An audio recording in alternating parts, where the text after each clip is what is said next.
There was a rumor 2 weeks ago, or is it last week, when it was supposed to be the next sitting. Yeah? There was a rumor that they cancelled it. They cancelled it a night before. Sherry, be our Nigerian top people were, but she man discredit, but she man disregard our citizen here. Because in a civilized world, in a sane country, am I communicating? Conto cancel in Conto Sheyen. One might inform everybody. What is based in news? What is she? And it will not be the last minute. Am I communicating? Ejo maba mi tag Babajide Sanwo Olu. Keba tag CP of Lagos. Yeah, no. Ejo. Now they didn't do that. Am I communicating? They did not do that. Instead, last week, àwọn èèyàn ti débẹ̀. Sorry, àwọn èèyàn ti débẹ̀ ṣá. Àwọn èèyàn ti débẹ̀. Kan tó realize pé wọ́n ti cancel ẹ̀. Wọ́n wá move ẹ̀ sí akọ́kọ́ ń gbọ́gùn mọ̀ pé wọ́n máa ṣe ní March, next year March. But later, we heard that we heard that they moved it to today, which is 13th of December 2023. Am I communicating? Àwọn èèyàn ti débẹ̀.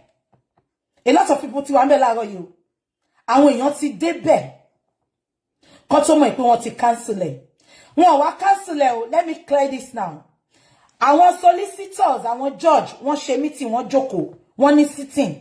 Wọ́n ọkọ̀ jẹ́ kó wà open sí public ni. Am I communicating?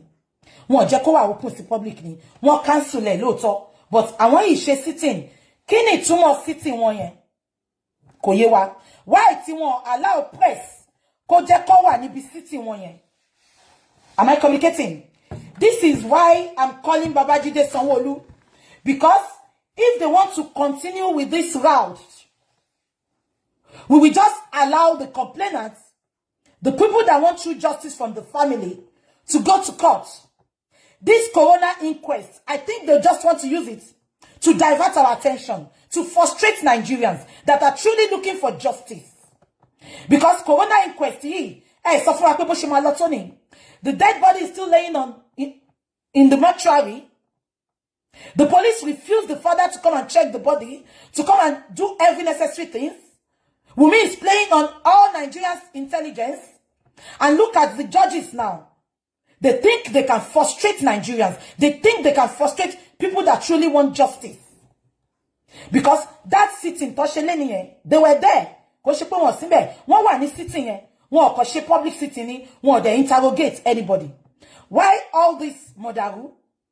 Why are they trying to scam us? The country does not belong to the politicians alone. It doesn't belong to the wealthy people alone. We all own the country. You are disrespecting Nigerians. We need an answer for what is happening. We need an answer. The fact that you are treating us like an oppressor. Military regime. Military regime. Democracy, they are treating us like they are oppressing us. We have no rights, we have no say, we can't do anything. You take the law into your freaking hands.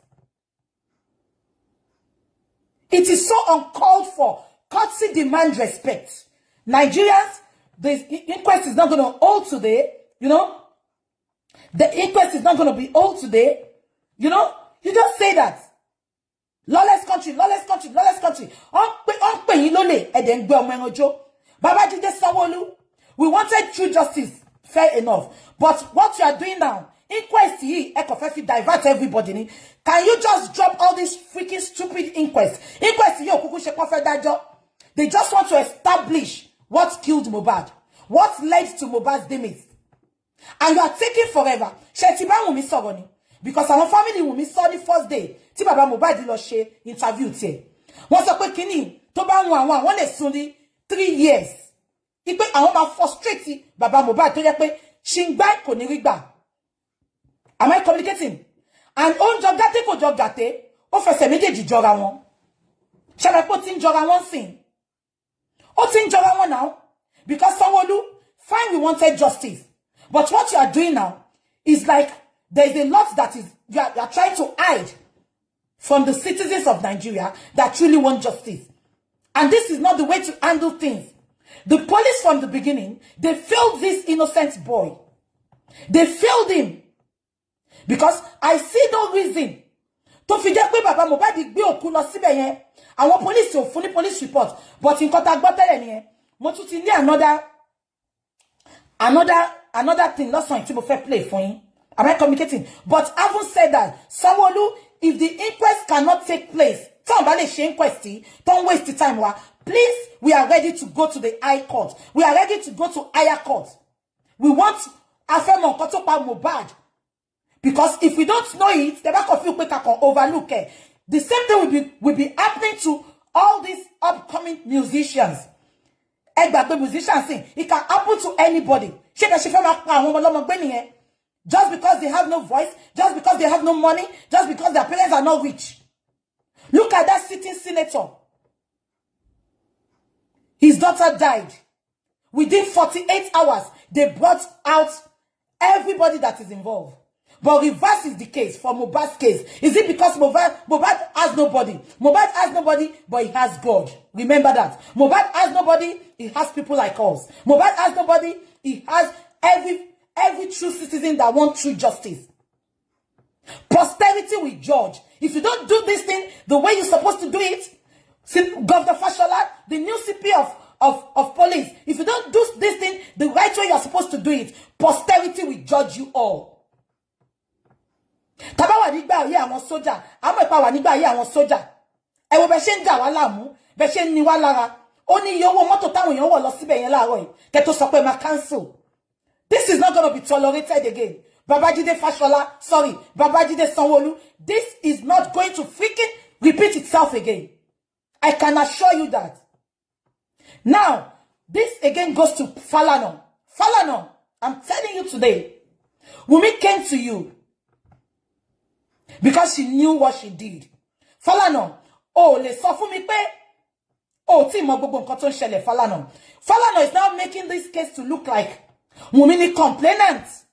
Àwọn baba Mohbad ni witness. Am I communicating? Because if not, Falana would have said something to those coroner inquest people. Ipe kí ló ń ṣẹlẹ̀ gangan náà. Kí ló ń ṣẹlẹ̀ gangan náà. But Falana kept mute. Falana, you might have been winning case. Read my lips this afternoon. Falana, you might have been winning case in Nigeria.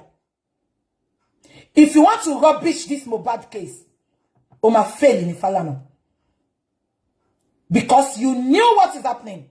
I'm sure your clients, Wunmi, he might have told you what has happened to Mohbad. Even to about your sort of top point. Falana, tell me more. Please, can you love and like, please? Falana, tell me more. Let me. Oh, Mati, Tasa, people, you are wasting our time. We need to know what is going on. Can you move on? Am I communicating? Falana knows the truth, but he wants to cover the truth. Somebody told me there is nobody in the world that has no price. Falana, have you compromised? Have you been bribed? Falana, everybody knows you as a human rights activist. And when Wunmi came to you, you thought you were going to fight for the Mohbad's family. You never knew the family has been splitted. But you took the case upon yourself. You kept mute. Falana, this is so poor practice from Falana chambers. Falana, olóòótọ́ ni gbogbo èèyàn mọ̀ yín sí. Irú ẹni ìtẹ̀ṣe meeting in closed doors. They would have told you what is happening. Falana, you kept mute. Wunmi's lawyer, Baba Mohbad's lawyer wrote a letter to you that they want to come and check Mohbad's body. Up till now, you refused. On offer DNA. Wunmi sọ pé kí Baba Mohbad lọ ṣe DNA. Falana, what is happening? We need an explanation from your chamber.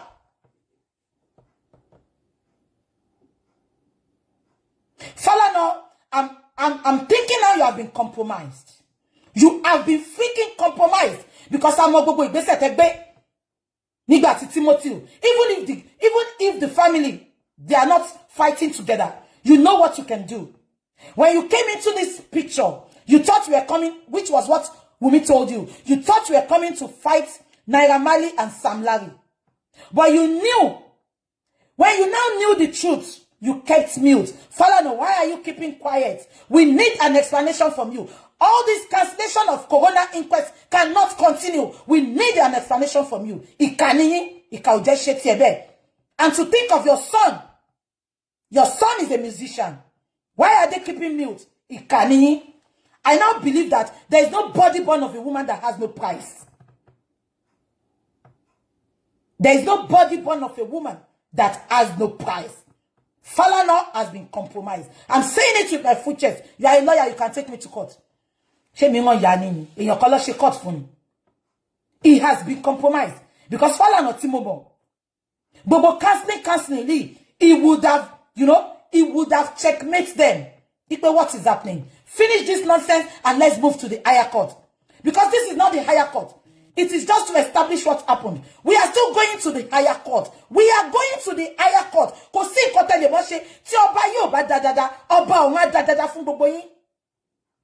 Because of bolo money. Kò ṣe wúrẹ́ tí ajá gan bá kú nú lé yín ẹ máa wà worried mo máa ń rí lórí internet now. Tí ajá àwọn ẹlòmíì bá kú wọ́n máa ń ké ní bí pọ́mọ ló kú odindi ọmọ wa kú. Odindi ọmọ wa kú. Ẹ wá ṣe yama yama. Why would people go there? Tó máa fi ilé àtọ̀nà wọn sílẹ̀. Nígbà wọ́n fẹ́ lọ wo nǹkan tó ń ṣẹlẹ̀. Wọ́n dẹ̀ débẹ̀. Ẹ dẹ̀ cancel. Why do you treat your citizens like this? Why do you treat your citizens like this? Why they can't look like they are nobody, they are useless. Why? Why can't you respect your citizens for once? Show lórí burúkú ni gbogbo ẹ̀yin politicians. Ṣáyé yín fẹ́ bàjẹ́ ni. Ẹ̀yin olórí burúkú opportunity dédé. Look at them, the same set of people, recycling that corridor of power.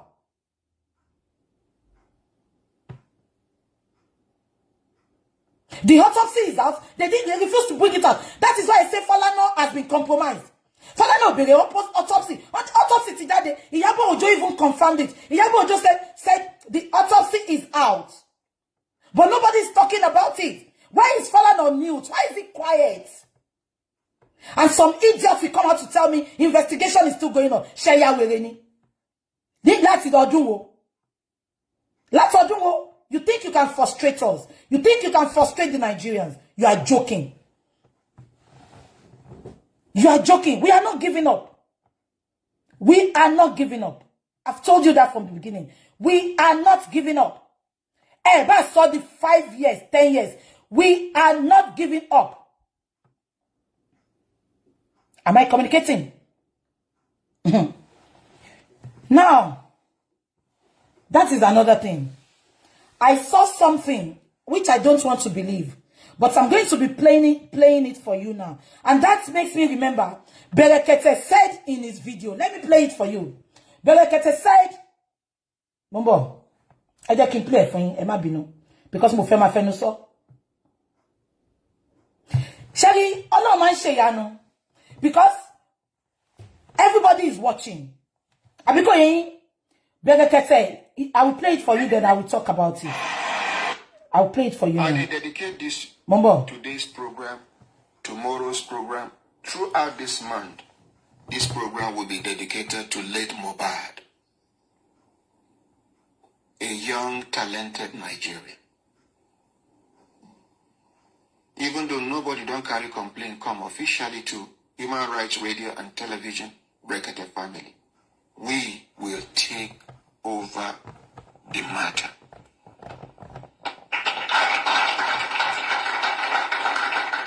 We go connect with your father, connect with the mother, connect with the wife, connect with the friends, connect. First of all, what be the name of the hospital where they talk say Mohbad die? Some people they talk say na ear infection. Some they talk say na overdose of drugs. But one audio where I hear where somebody give where talk say he there for the hospital that day. Into you go to collect injection for the hospital. He say Mohbad enter with one other person. He say even him snap with Mohbad that day. Say because him na fan him be before Mohbad enter. According to that audio where I never verified. Facebook, love and like, please. He say Small time. The person will come with, you can't see nurses come, they run up and down. They run up and down like confusion. Small time, he say, that person will come with Mohbad. Not be say they carry Mohbad enter hospital. He walk out with a leg by himself, so it is not picture. I don't know whether I will understand based on the report. You see, you can't see that person, they run up and down. Small time, they don't carry Mohbad. He's saying they wonder, not be the hospital is supposed to make arrangement of, let's assume, say, an emergency, carry motor, carry and go to another hospital. He say, no, send that guy and the few nurses, just make arrangement, put them. Another thing where people, they talk, they say, coffin where they put Mohbad, no be inside, say them bend the neck inside. Me, when the people they complain, say, why they go bury and quick, why they go bury and quick. For my mind, Mohbad, like abbreviation of Muhammad, at least in a Muslim, I can't tell them, say, as a Muslim, like me now, if I die, I don't want to spend more than 5 minutes, make them just bury me. Make anything what I do, make you follow me to my creator. I don't want make I suffer people. But the circumstances will lead to Mohbad's death. Even if Mohbad na Muslim, they supposed to ask questions before they go bury him. Mohbad na one talented young Nigerian we get future for entertainment. Mohbad can act, even though you know enter acting, but you can see it from his actions. Mohbad know they struggle to sing. And his style of singing, now this calm, I'm not sabi singing songs because I don't belong to this generation. Even in dance, I dey like in dance the way they do leg. All of a sudden, if we know follow up this kind matter, now so our children go they go. Involve DSS for this matter. We go involve police for this matter. We go involve NIA. We go involve private investigators. We go involve everybody until Mohbad gets justice. By the grace of God. Speculation, then they work up. Then they suspect this person, suspect that person. Which person phone they ring, so? It is finished now. Now your phone? No. Berekete said they are going to involve everybody. I put an update up this morning to ask for who has Berekete's number. Ẹ̀yin olórí burúkú kan, ní ṣe oríire ṣe. Ikú máa pa gbogbo yín ni. If I put an update or a video on my wall, and you come and make a nasty comment, èpè ni mama gbé yín ṣẹ́ǹsì mo dẹ̀ mama jùyà yín sínú ṣáláńgá ni. Ṣé olórí burúkú ni yín ni? If you want anything against my chat, go and update. Why are you coming on my chat? Is that your igboya for me? I put an update. After listening to this video this morning, and I put an update. Tí gbogbo yín bá lè gbọ́ mi, Facebook, can you love and like? Share lè love and like me. Tí gbogbo yín bá gbọ́ mi, ṣé rántí. Tí gbogbo yín bá gbọ́ man yìí, he said he will take up Mohbad's case, even though it has not been officially reported to him, and we have to respect him. I requested for his number, which I later got, and I gave it to Mohbad's dad to call him, to make it official. You just come on Facebook to rant. Do you think anything can stop me? I've told you all I'm unstoppable. I don't know Mohbad from Adams. I don't know his dad. I don't know any of Mohbad's family. But I'm a concerned citizen. It can happen to anybody. It can happen to me tomorrow. It can happen to any one of you watching me. So never say never. It might not be true music. It might be true anything. Ṣebí lawyer kan nígbà ọdún last year. Ló ń lọ ní junction nílé ẹ̀ tó fẹ́ lọ ra nǹkan. Ìtorí kò fún ọlọ́pàá ní bribe 200 naira. Ó dẹ̀ pa. It might not be through music, but it can happen to anybody. If we don't fight this to finish now, how are we going to get justice? Now, I listened to this man this morning. He said, even though I want to take it up, it has not been officially reported to me. And I put an update to request for his number. And you lori buku kawan kosibe pe, don't go and call him, don't mess it up. Aye yin fe baje ni. Ibi tó dé yìí Ṣẹ́gun tí ó bá ń ṣe àwọn nǹkan táwa ń ṣe lẹ́yìn ni àwọn bloggers tó ń sọ̀rọ̀ Ṣẹ́gun bá lè débẹ̀ ni. Do you want to teach me what to do? Ṣó lórí burúkú ni yín ni. Ìyẹn lẹ mọ̀ bẹ́ẹ̀ kẹ́ ṣáná sí kámẹ́rà.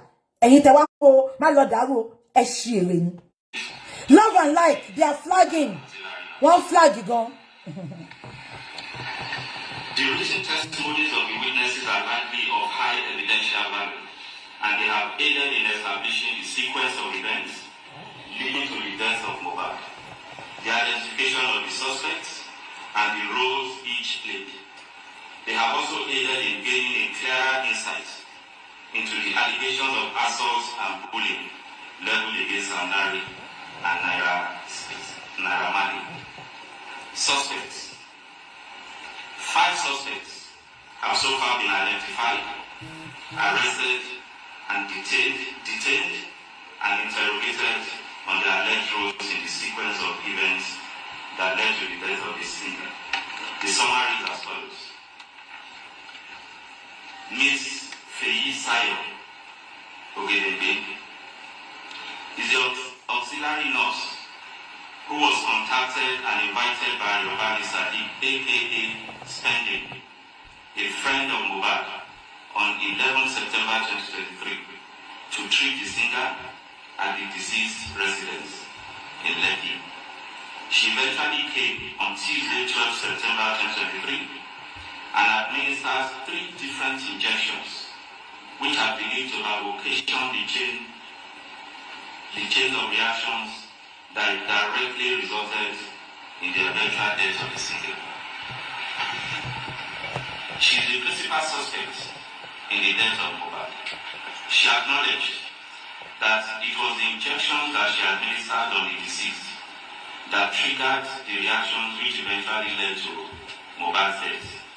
Other expert opinions and witnesses' statements corroborated her admittance.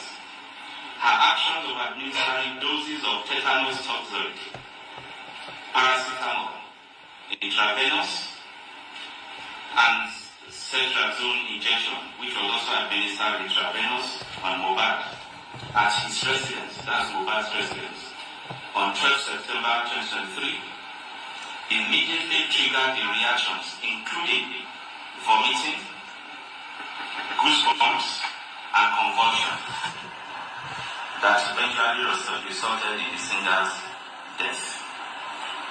This criminal liability is further heightened, granted the evidential fact that as an auxiliary nurse, she is not qualified to administer such medications or function as a qualified nurse.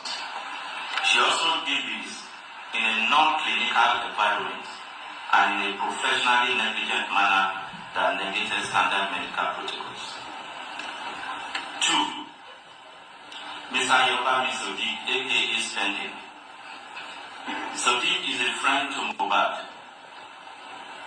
who invited the auxiliary nurse to treat the deceased. He's been suspected of conspiracy in the death of the singer. His action in inviting a person known to him as an auxiliary nurse to attend to the deceased under a non-clinical setting occasioned Mohbad's death. He's being held for conspiracy to Conspiracy Bitibawo. Ibrahim Oluwatosin Owoduni, aka Crime Boy. He's a childhood friend of Mohbad. He attended the show at Ikorodu Mohbad's company on 10 September 2023. At the end of the show, Mohbad and Ibrahim were engaged in a violent fight. There was no fight. Mohbad was injured. There was no fight. The management of the injury subsequently resulted in his death. 1 minute. 1 minute. Now, Can you hear what the police said?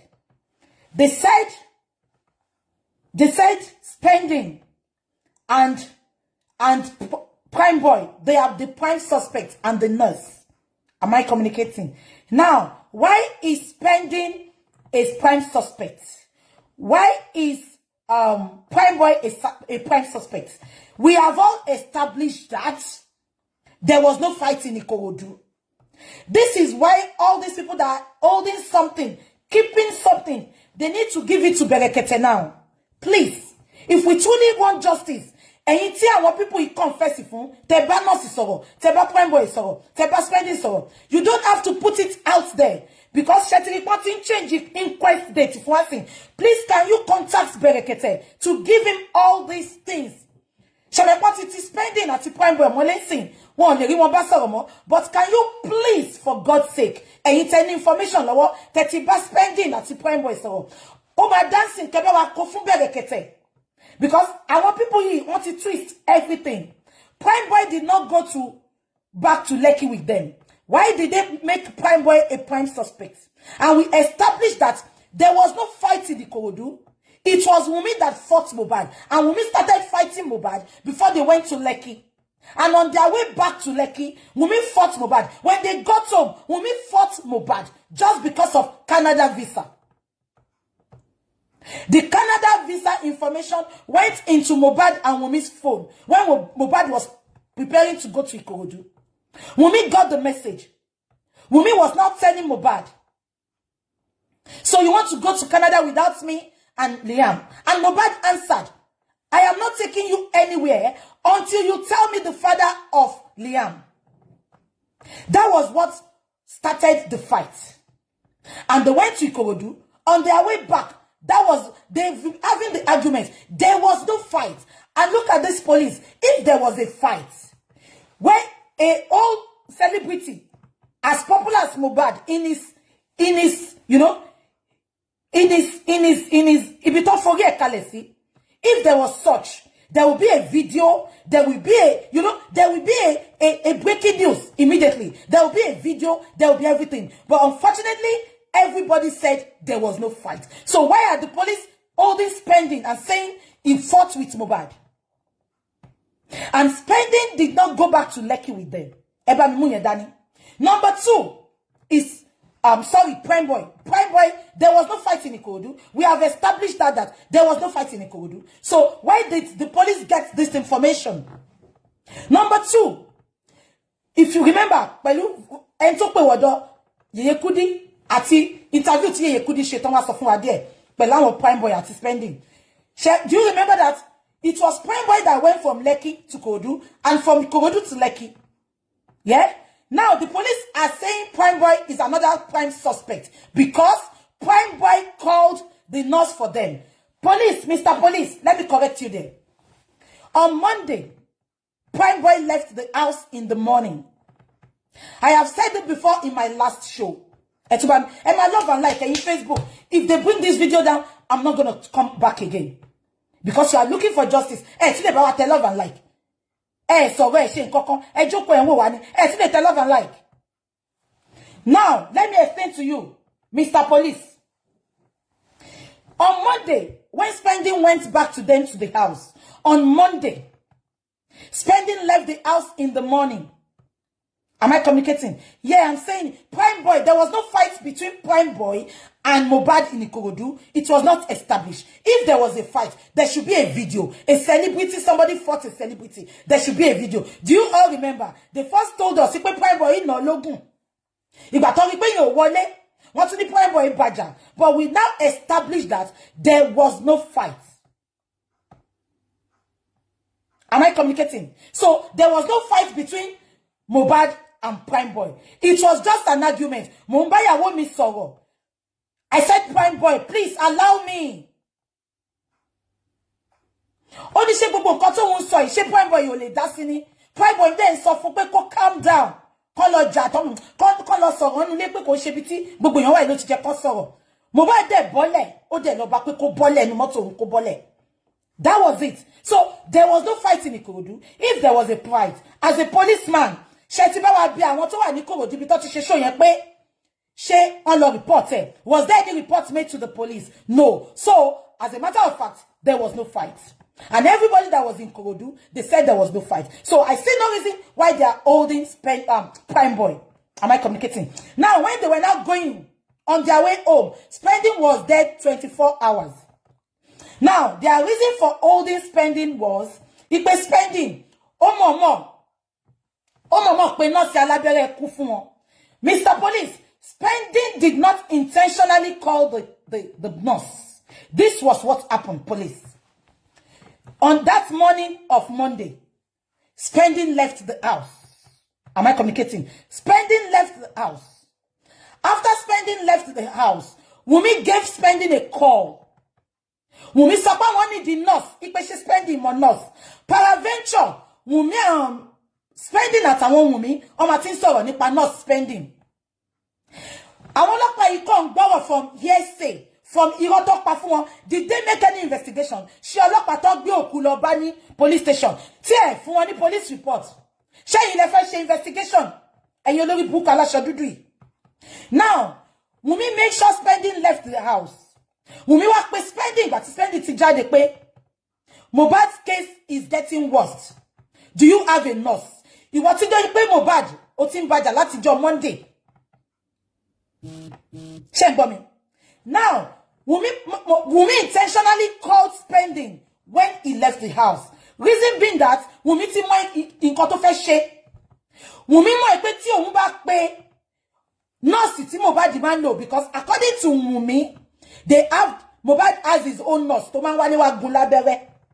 That was what Wumi make us to understand. Am I communicating? But Wumi ti mọ̀ pé tí òun bá pé nurse Mohbad, ó mọ medical history Mohbad. That was why Wumi invited a new nurse, and she intentionally set Spending up by calling Spending pé mo ti pé nurse Mohbad kò sí around. Do you have a nurse?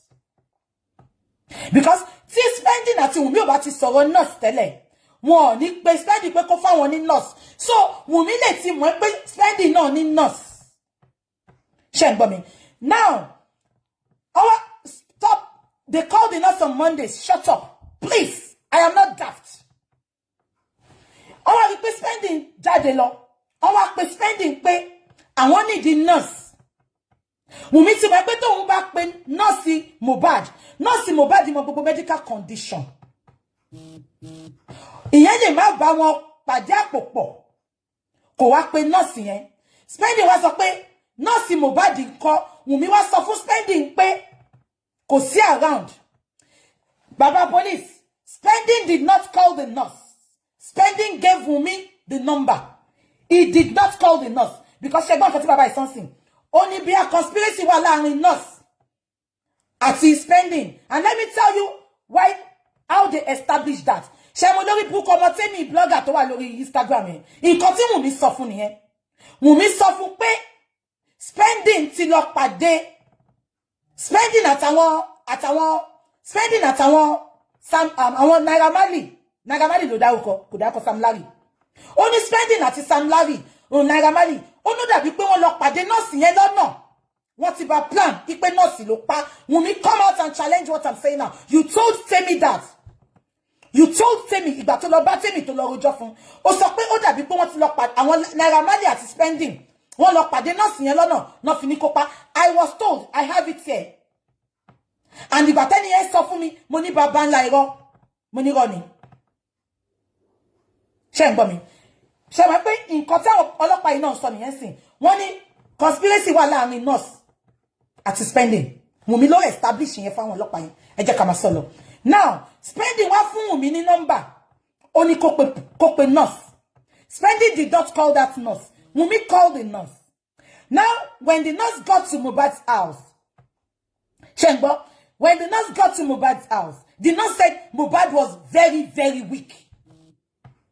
Emma Gomio, ibi tí mo ti sọ pé Wumi mọ̀ má fẹ́ lo nurse Mohbad nìyẹn, because when I put Mohbad lo nurse Mohbad in my medical history Mohbad, what to give and what not to give, dosage what to give and the dosage that is not supposed to be given to Mohbad. Am I communicating? Now we got nurse today. The stupid olórí burúkú nurse. Ó ṣe jẹ́ kí yẹn lọ sẹ́wọ̀n gbére náà. As a nurse, bó ṣe jẹ́ pé quack nurse, bó jẹ́ nurse tí ó kàwé. As a nurse, you got somewhere. Your patient is dying. The wife now came up to you. Wùmí ló sọ fún nurse yẹn pé kó fún láwọn abẹ́rẹ́ bye. And the nurse did not, the nurse did not hesitate. The nurse gave those injections Wùmí prescribed immediately. So ibo ló ti jẹ́ pé so spending at the nurse ló conspire. Immediately the nurse got to Mohbad's house. The nurse said, and I quote, the nurse said, Mohbad was very, very weak. And immediately they got there, Wùmí told the nurse, give him this. Wùmí prescribed what the nurse was going to give. And the nurse did not buy it. Wùmí had already, so anything let it shell. So for Wùmí to prescribe those injections that the nurse gave Mohbad, what was the interior motive of Wùmí? Kini Wùmí ti ṣe? Kini Wùmí ti ṣe? Because Wùmí mọ̀ pé tí òun bá pe nurse Mohbad, ó bí aláya òun dá kó máa sọ nǹkan tó máa lò fún Mohbad, because nurse yẹn ti ń treat Mohbad. Ó mọ̀ pé tí nǹkan kan báyìí bá ṣẹlẹ̀ sí Mohbad, nǹkan tó máa lò ní. But because of the second injury, the stabbing, they don't want the nurse to know. Maybe Mohbad's nurse is a very strict nurse. Maybe the nurse already knows what has been happening in that house. So why now did they pick up spending? Because spending was not in the picture at all. Ìgbà tí spending kú tán, ni Wùmí pé, ni spending sọ pé wọ́n pé òun pé Mohbad ti kú. Why táwọn police ṣe mú spending? Wùmí gangan tó jẹ́ kẹ́ mú ẹ̀yin ọlọ́pàá ní ṣe oríire. Olórí burúkú ni ìkà ni. You know what you are doing. You have the autopsy, you are not releasing it, you have everything, you are keeping it from the citizen that purposely requested for justice for Mohbad. And you are mix everything up. Why all this spending and suspense? Why all this spending and Prime Boy? Prime Boy was never in the picture. And the Prime Boy, Mulati Joy at spending. Why are you people like this? Leave those boys. Before, if I tell boys here, tell you could be one so inu bitowa. Immediately tell you could be potanjo talk about spill a bit of the interrogation they had with those people. That is the nurse, Prime Boy, and spending. Immediately tell nurse was sorrow. The bail condition of spending and Prime Boy was, I think, 3,000. Immediately tell boys was sorrow. They rearrested them and they put their bail condition to be 20 million. Ni shiorire. And you failed Mohbad in the beginning. And look at what you are saying now. You are twisting everything. This is why I'm telling everybody that interviewed around. Because you couldn't make us to understand that. Interrogate our boys here. Don't hold it until people back by our boys. Please take it to Berekete. We don't want you to put it out there now. Take it to Berekete, please.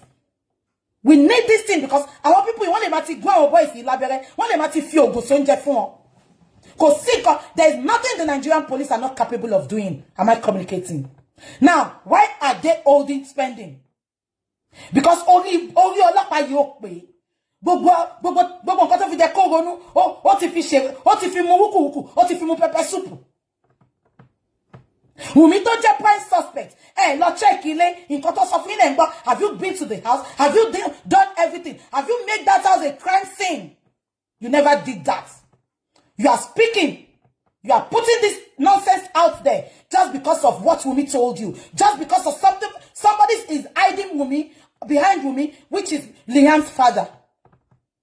And just because Liam's father knows the police, he knows every big people that are in the corridor of power. Tí ọba yìí ọba mú yín, ọba àwọn amú yín. Ẹ jẹ́ ká máa gbọ́rọ̀ ọlọ́pàá yìí lọ. Mo kàn ní kí sáré break into transmissions then. Let's listen. Emma, love and like, please. Love and like. Being treated as a suspect. Sasi Balogun Eleju, aka Sam Larry, is a suspect who was arrested on allegation of having being complicit in the death, as well as in relation to the videos that have gone viral about bullying. But you release them? You release Sam Larry? Which is of course how to believe perhaps had any link with his eventual death. He was arrested, he's still in detention. Abdulaziz Fashola, aka Naramani, was also arrested and still currently in This is an old video, but I want to bring something out there. Other actions that have been undertaken by the special investigation team include exhumation, autopsy, and toxicology tests, which were undertaken on 21st September 2023. The results of the autopsy and the toxicology tests are being awaited. Investigation letters were also dispatched officially to National Drug Law Enforcement Agency with a view to getting the official representation on the allegations raised in one of the videos by the deceased about his experience when he was arrested. We also forwarded investigation letters to Nigeria Medical Association, the Pharmacists Council of Nigeria, with a view to getting their expert opinion on the conduct and processes of the principal suspect, the auxiliary nurse, in attending to Mohbad. Letters were also dispatched to the CMD, Cornerstone Hospital, Akute, Ogun State, to clarify the role of the hospital in the training of the principal suspect. And from the inquiries, we discovered that she's not just an auxiliary nurse. Currently, she has no job, so she operates from home to attend to anybody. So she's a quack, by our own definition, who is a freelancer.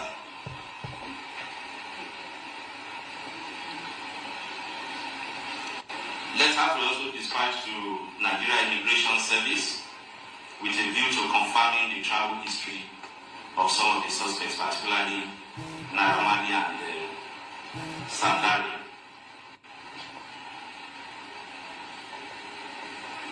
The investigation was extended also to the CMD Kuramed Hospital and the CMD Perez Hospital, where the lead singer was taken to as a brought in dead.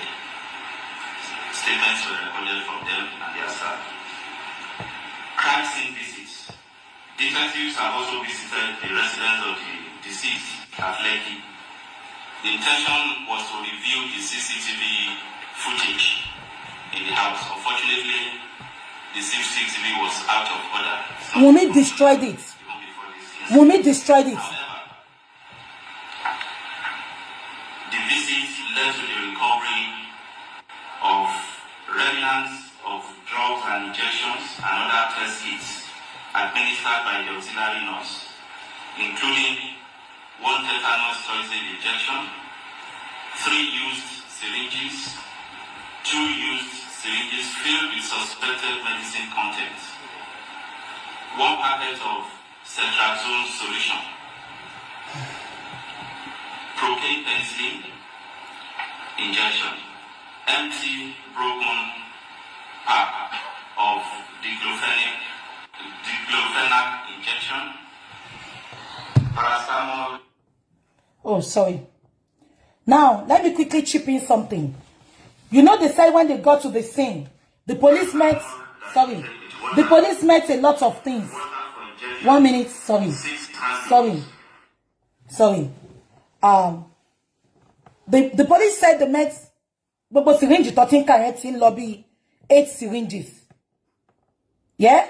But according to the nurse said, and I quote, when the Yeyekudi team, when they interviewed her in the cell, only syringe méjì péré tí Wunmi ní kó wọ́n fún Mohbad lòun fún. Ó ní gbogbo nǹkan táwọn ọlọ́pàá yìí sọ, ó lóun mọ bí tó ti rí. So ta ló fún ní gbogbo èyí tó kù yẹn? Ṣé Wunmi ló fún ni? Àbí ẹlẹ́nu jẹ̀bẹ̀jẹ̀bi àbúrò ya Mohbad yẹn kí ni yẹn jẹ́? Èyí tó dàbí àwọn mọ́là tó máa ń tàlùbọ́sà yẹn kí ló ń jẹ́? Ṣé yẹn ló fún ni? Because they met over 6 syringes used. But the nurse claimed that she only gave 2. Ta ló fún léyìí tó kù, kí ló dé tán ṣe fún. Ẹ jẹ́ ká máa ṣe lọ, mo ń bọ̀.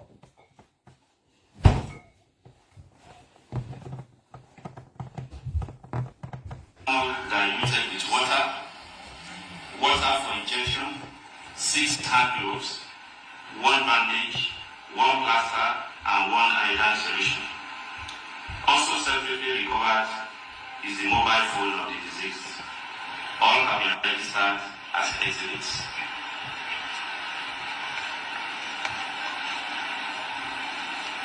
We also visited the investigation team, also visited Kura Hospital, the Rest Hospital, Chandelier Night Club VI, which represents one of the scenes where... So for everybody asking for Mohbad's phone, it's with the police, but we need to delete a lot of things in there. Medical opinion. In addition, as part of investigative efforts that are aimed at obtaining expert opinion in the likely cause of death of Mohbad through a professional review of the actions of auxiliary nurse Lagelu, the principal suspect.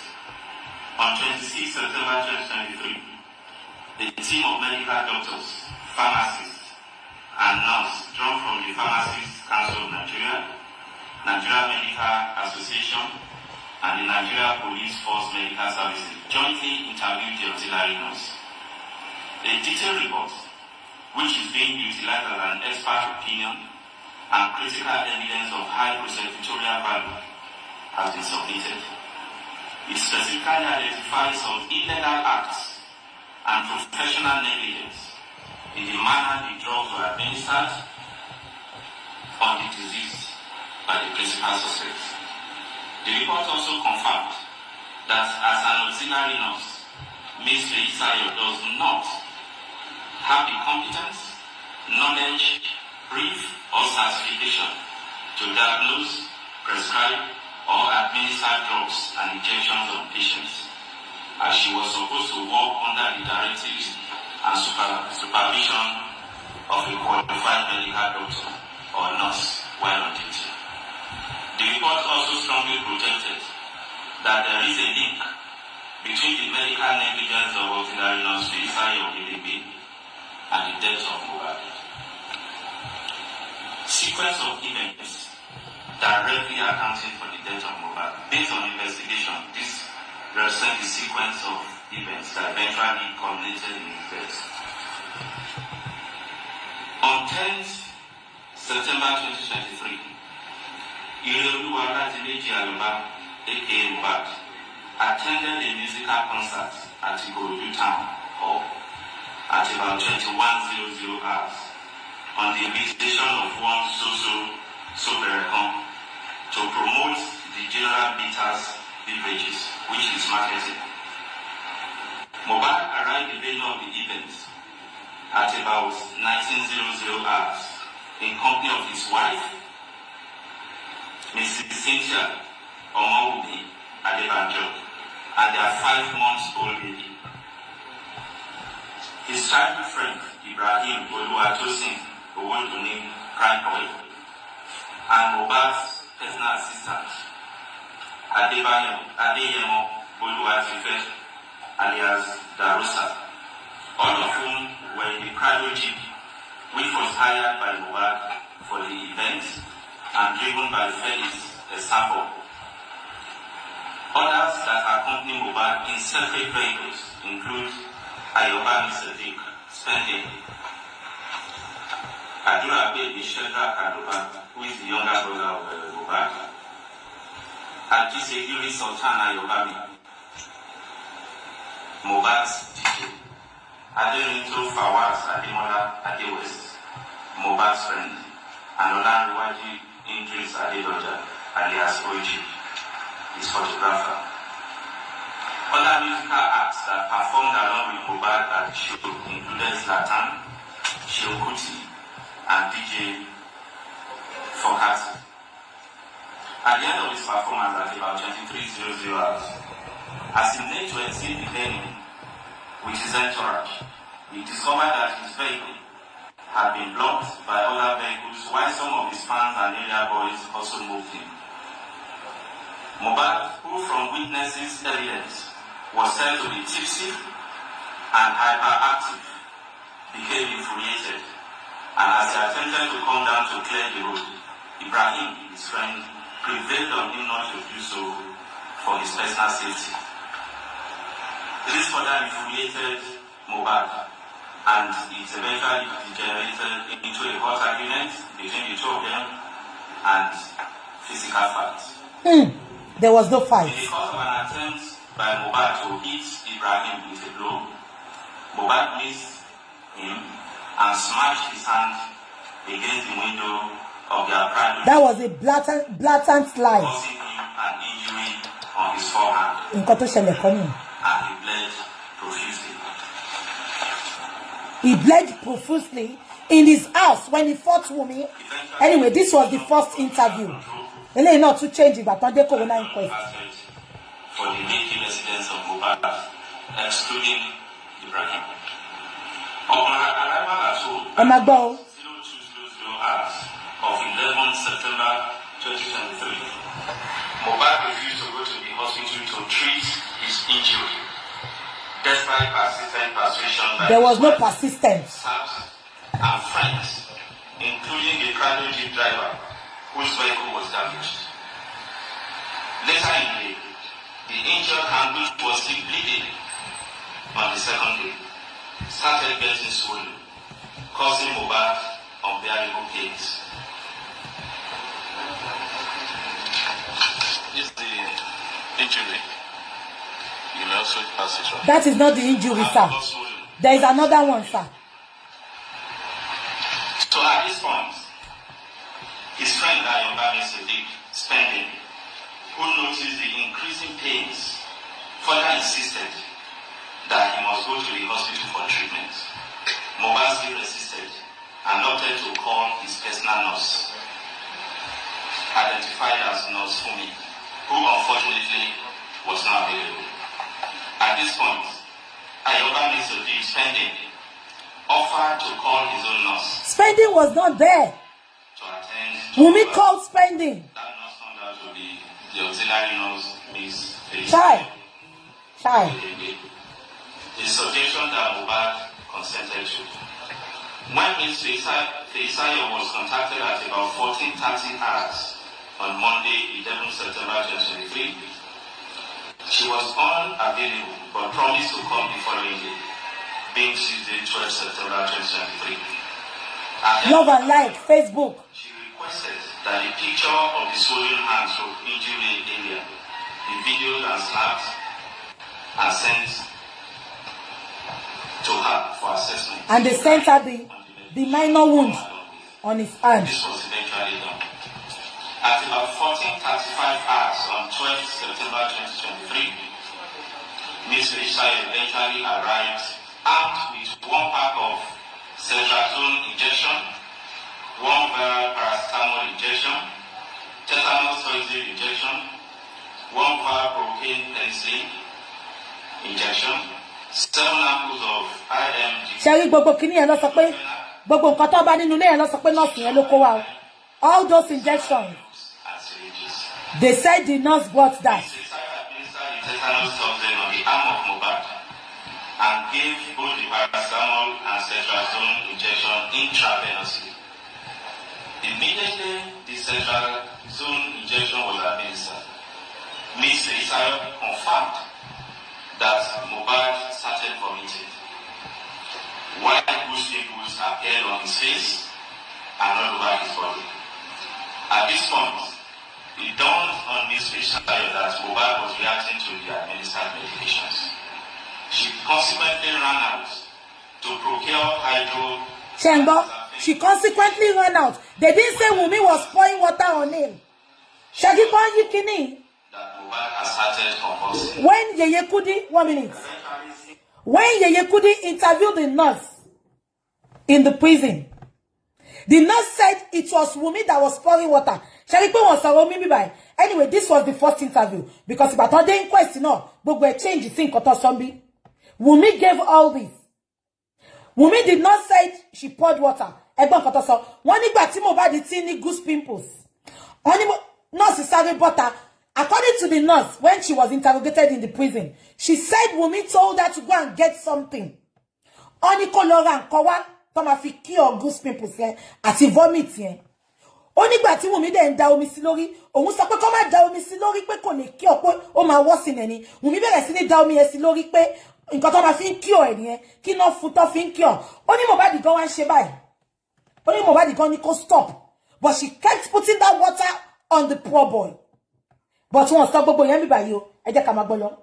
Cynthia Omodunni Adebanjo Adura Baby Sheldrak Aloba Olaniwaju Idris Adedoja Aide Habib Idodamola Aderinto Fawaz and Miss Sayo rushed in to the hospital in the vehicle of engineer Chinaka Jesse, their neighbor. Unfortunately, he was pronounced dead on arrival at Kurabed Hospital Lagelu. Not convinced, the team moved his body to Perez Hospital Lagelu, where the death was recertified. A death certificate was later issued by Kurabed Hospital.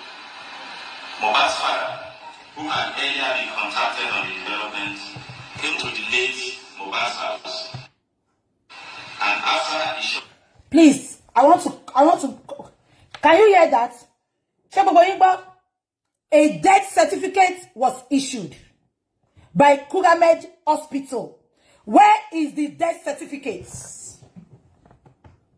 Where is the death certificate? Because if there was a death certificate, the morgue, they would have taken Mohbad. One, you rejected. I stand to be corrected. Ejo, ever me comment. The death certificate was issued, but according to Baba Mohbad, the police report, because the death certificate, reason they rushed to bury Mohbad. Where is this death certificate? Ṣé Wunmi ló yá ni àbí Dagosha ló yá? Because wọ́n jẹ́ ká believe pé police ò fún wọn ní nǹkankan. There was no death certificate to give to the morgue. Ẹ jẹ́ ká máa gbọ́ lọ. Ẹ máa gbọ́ ẹ ti gbọ́ nǹkankan.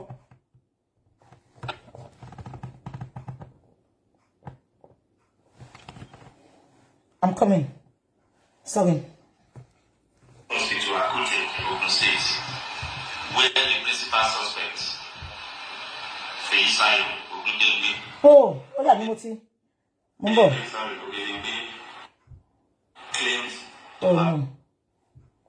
Mo ń bọ̀. as the 26 witnesses. Many of them alleged that the deceased was indeed bullied and as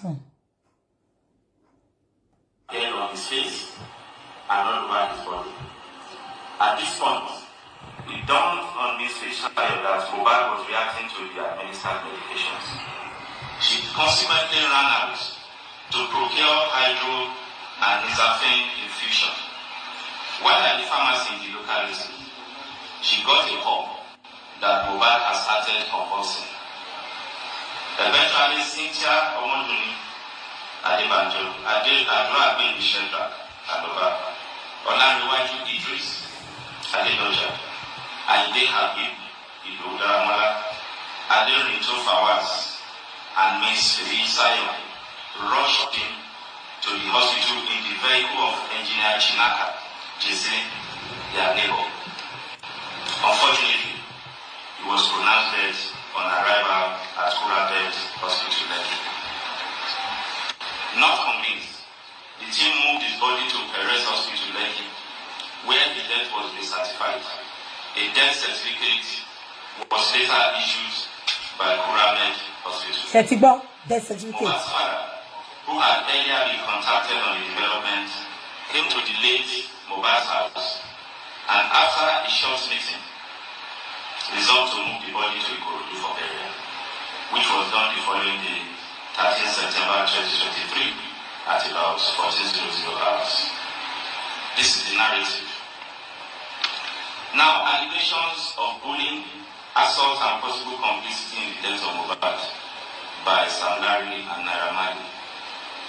During investigation, series of allegations of bullying, threat to life, and possible complicity in the death of Mohbad by Naira Marley and Sanwo were raised from various quarters. I'm coming.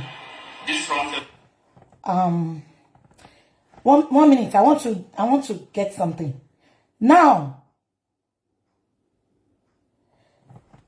why did they lie that? Because the death certificate. I want to confirm something. 1 minute. Emma Binosimi. Emma Binosimi, please. I want to confirm something.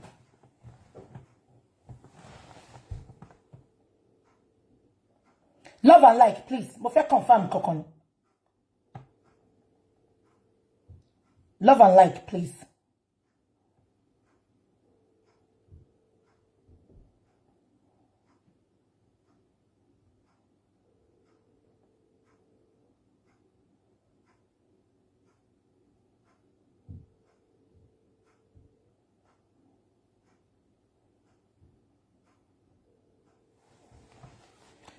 Can you all see that they escaped something in that allegation? They said they contacted Mohbad's dad. And after a short meeting, Mohbad's dad took him to Ikorodu to bury him. They never said they went to the police station. They never said they went to the mortuary. Even with the death certificate that what the issue for ti Wunmi ati Darosha o mu fun baba. Nkan tó yẹ kí baba believe ni pé there was no death certificate, there was no police report. Now, baba yẹn tún wá lọ bury ọmọ yẹn.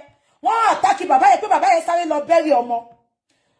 Darosha ẹlẹ́nu ṣìpìtì bí ìdí ìbọn kò bọ́ta sọ pé àwọn làwọn lọ bury ẹ̀. Ó jẹ́ kó máa castigate baba yẹn kò sọ pé òun lòun lọ ra pósí kékeré until bata drag it. Now, mo fẹ́ sáré bèrè kankan. Ṣé death certificate not issue ni àbí police report, because death certificate mo ń gbọ́ nínú fídíò yìí. Okay, mo ti clear. Okay, later. Yeah. Hello? Ẹ bá mi send account to baba síbí by padà. Àwọn la máa pa àwọn Naija, àwọn ló máa sáré máa pa phone.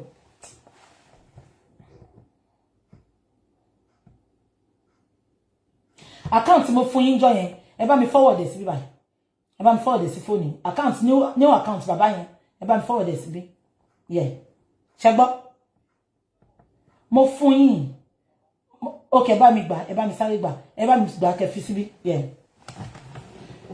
Now, can you all see? Sherry, ọlọ́pàá yẹn cut gbogbo event yẹn. Kò sọ pé wọ́n. Now, do you now see that to start with? Come back pé police station tó kọ́kọ́ lọ yẹn, we need to know that police station. And somebody said the police station that is close to Mohbad is Agungi police station. They went to that police station. Why did the police deny them that police report? Ní gbogbo bí tí mo ti mọ̀ láyé mi, tó bá gbé òkú débì kan ní police station, wọ́n máa béèrè pé kí ló pa? Wọ́n máa lọ sí crime scene yẹn láti lọ investigate. Even though I take a for police report, you go there to investigate. You go there. If the police refuse to any police report, did they go further to investigate? Shall carry case here. Shall fetch case here. Police is the #1 suspect. CP. Teba fẹ́ mú suspect. Àwọn ọlọ́pàá tó ṣiṣẹ́ ńjọ́ yẹn ló jẹ́ kẹ́ tì mọ́lé. Because #1, this poor boy, he has officially made a petition, and in that petition, he mentioned Sam Larry, he mentioned Naira Marley, and he mentioned only wọ́n sọ pé Ọba Elegushi ló rán wọn wá. Police, did you do anything? You did not do anything. Probably if you have done something when this boy made the first petition, maybe ọmọ yóò bá ti má kú. Ọmọ yìí tún sọ fún yín pé over 8 million tó ń fi ṣe fídíò ó waste níjọ́ yẹn, wọ́n jẹ́ kó ń ṣe fídíò wọn. You refused and denied this boy that petition. You did not follow it up. The second time, onto our buying the fact pé ẹ ti ní report ọmọ Mohbad lọ́wọ́. Wọ́n tún padà wá báyìí pé bọ̀bọ́ yìí ti kú. Ẹ tún refuse one police report.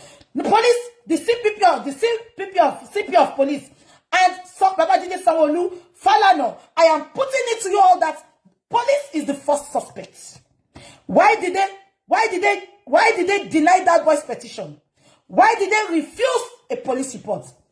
And according to Baba said they were there for 3 hours. The police was about writing that police report. Wunmi called Sam Larry. Wunmi, take me to court. Call your boyfriend to take me to court. Wunmi called Sam Larry and told Sam Larry because Wunmi ati Darosha ati Baba nìkan ló wà police station yẹn. Baba ò lè pe Sam Larry, and I'm sure. Kí ló kọ bàbá yẹn náà? Má gbàgbé orúkọ ẹ̀. Èyí tó sọ pé Mohbad ti kú yẹn. Kí ló kọ ẹ̀? Darosha. It was Darosha, Wunmi, and Baba that went to the police station. Baba cannot call Sam Larry. Darosha cannot call Sam Larry. Wunmi called Sam Larry and told Sam Larry they are in the police station. Poverty police report, a lot of things. All they might think, call Logbesi Mog. Shebo. Now, ìgbà tí ọwọ́ kọ́wọ́ ọ̀gá àwọn ọlọ́pàá ní police station tó lọ yẹn, ó bọ́ síta. Love and like, please, love and like. Ó bọ́ síta. Ó dẹ̀ sọ fún ẹni tó offer police report yẹn pé kó má fún wọn lẹ́ni police report. Kò tiẹ̀ béèrè pé kí ló pa, kò béèrè pé kí ló ṣẹlẹ̀. And Wunmi refused to tender the death certificates. They hid it from everybody. Wọ́n ní wọ́n fund death certificate, wọ́n ní wọ́n ní police report. Why tí Wunmi ṣe wicked by? Why did she do that? Àwọn fi bàbá yẹn sínú ìdààmú, agony ìpọ́mọ ẹ̀kú lásán, trauma ìpọ́rọ̀kọ ọmọ ẹ̀ lábẹ́ step tí Darosha ti ẹ̀ ń bá ọmọ ẹ̀ locally. Ìyẹn ò tí ì kúrò lára ẹ̀ shock yẹn. Ẹ tún wá dá láàmú, ẹ fún ní police report, ẹ fún ní death certificate, and they intentionally did that just because they want the dead body to be buried within a twinkle of an eye. Am I communicating? You denied that boy from when he has been dating you, Wunmi. You denied him up till his death. Posterity will judge you, Wunmi. Posterity will judge you.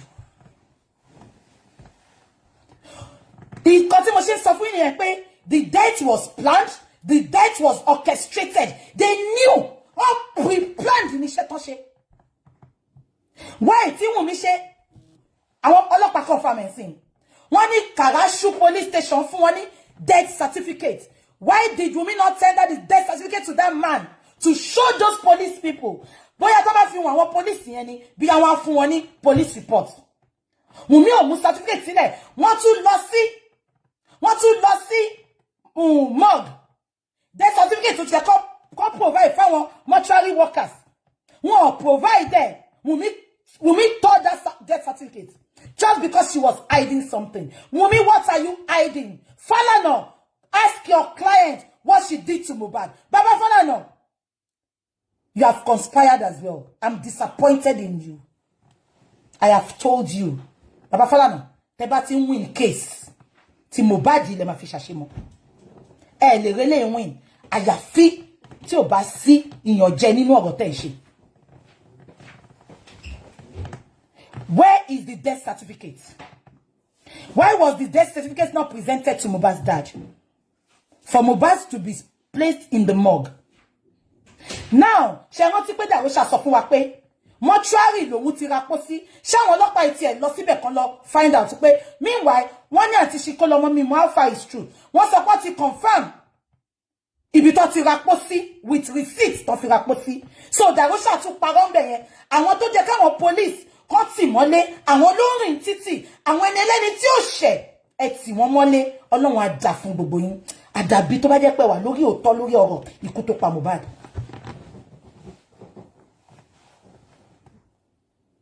Darosha parọ́ fún wa pé mortuary attendant lòun fún ní 1 million àbí 700. Ṣé ń gbọ́ mi? Kó fi fáwọn ní pósí, ẹjọ́ ṣán ta pósí ní mortuary ni. Darosha, olórí burúkú olè. Ìkà. Ṣán ta pósí ní mortuary ni.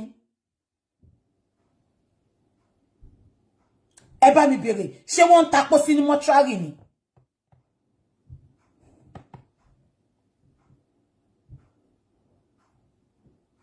Where is the death certificate? Ẹ bá wa bí Wunmi. Why did Wunmi kept that death certificate from Mohbad's dad? Where is the death certificate to me? We need to see that death certificate because the police confirmed it that Kuramot medical clinic on me mo koton. Elo find out carefully fun ara yin. Wọ́n sọ pé wọ́n fún any death certificate. Wunmi, where is the death certificate? And after Wunmi contacted Sam Larry contacted the Oga in the police station. The Oga in the police station now came out and said, come and issue police report. And after that, Tonsi Mohbad enjoy a gongo. Sam Larry came out. For that words alone, could you release Sam Larry? He made a public announcement. She Sam Larry, she'll make a video and let send it. Someone to one sharing. Only all stations settled. Case closed. Want it basing. All stations settled. Case closed. Want it basing. All stations settled. Tó bá tẹ̀ sọ pé nǹkan mi lòun sọ, ó ṣe jẹ́ ìgbà tó sin Naira Marley ní statement yẹn come online.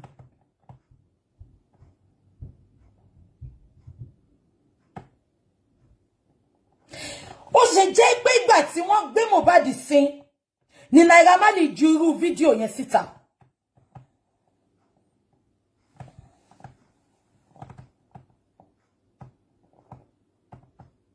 You know when you people say they are powerful people, kini ye man, oh man biminu. Who are the powerful people? Abasha bó ṣe lágbára tó, Ọlọ́run mú wálẹ̀. I hate when you people say powerful people. You are encouraging them to oppress you, to do more evil. Who are the freaking idiot powerful people? Kò ní dá fún wọn, kò ní dá fún gbogbo ìdílé wọn. They are so powerful people here. It might irritate me. Who are the freaking powerful people? Toba liar kon gboju won jade. Toba mo pa won powerful. Kon jade kon so pa won la won ko lo pa Mohbad. They are still cowards. They might be powerful, but they are still cowards. For them lying and hiding under the pretense that they know nothing about it. Am I communicating?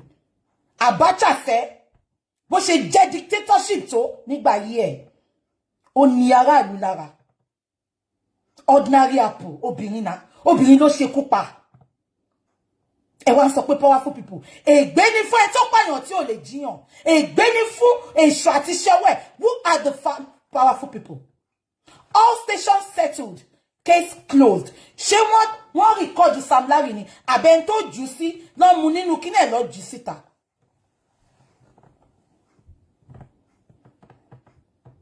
Ọlọ́pàá yìí ẹ wá gbọ́ nǹkan tó sọ. Ó sọ pé kò sọ gbogbo bó ṣe lọ sí police station, kò sọ bó ṣe lọ sí morgue. Ìgbà tó máa summarize ẹ̀ tán, ó sọ pé ọpẹ́ bàbá Mohbad gbé lọ sin. CP, point of correction. Baba Mohbad did not bury his son because èèwọ̀ ni nílẹ̀ Yorùbá. Baba Mohbad gave the 2 million. The 2 million team manager Davido fẹ́ fún. Ó ní kó fún wọn l'account to Darocha. Darocha made the burial plans, not Baba Mohbad. CP of police.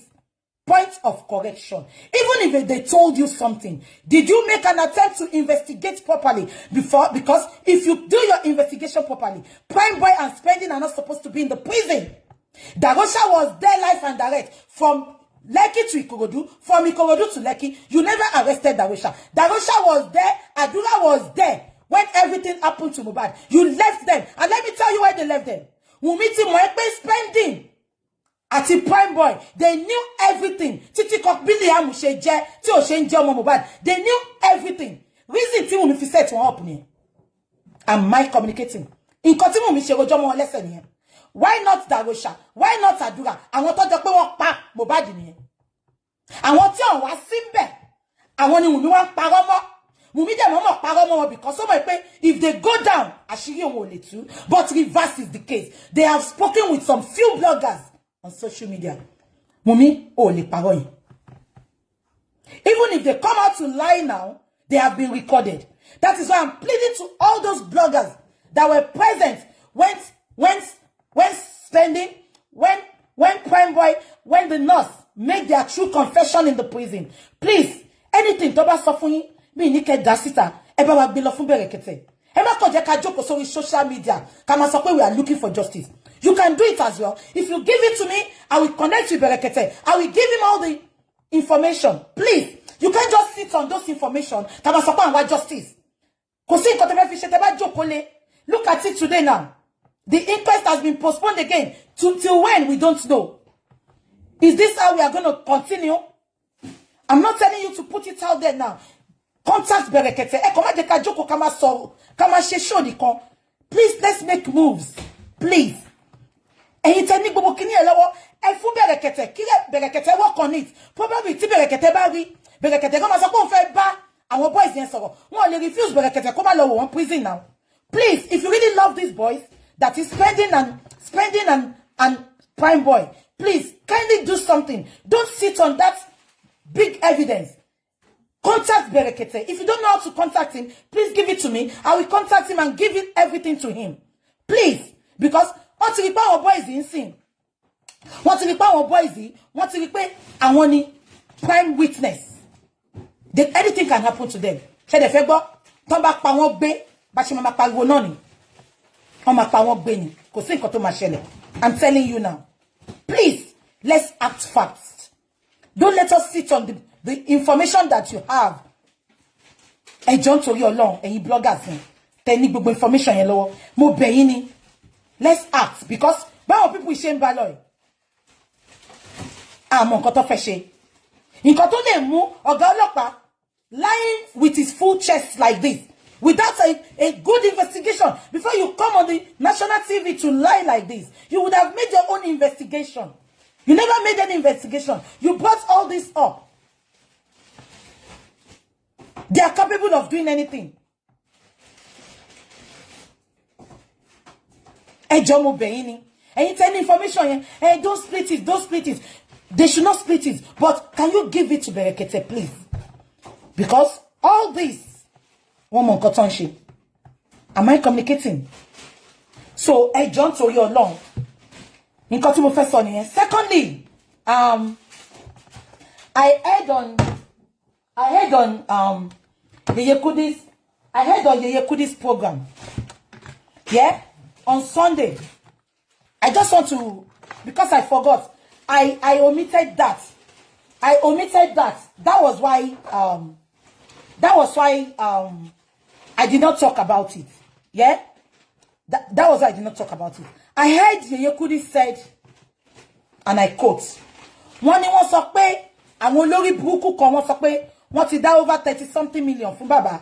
Irọ́ ni o. Please don't believe that. Wọ́n dá 30-nothing fún bàbá. Wọ́n dá anything fún bàbá. I'm telling you that categorically now. Wọ́n dá anything fún bàbá. Baba has no 30-something million in his account. Please, they are just saying that just because wọ́n fẹ́ jẹ́ ká ràn bàbá yẹn lọ́wọ́. Bàbá dẹ̀ kọ́ la fẹ́ ràn lọ́wọ́. Justice là ń wá. So, gbogbo ipon fún bàbá ní 30-something million, what is that fún wọn yẹn? That is a lie, a big lie. Àbí nǹkan tí mo sọ yé yín.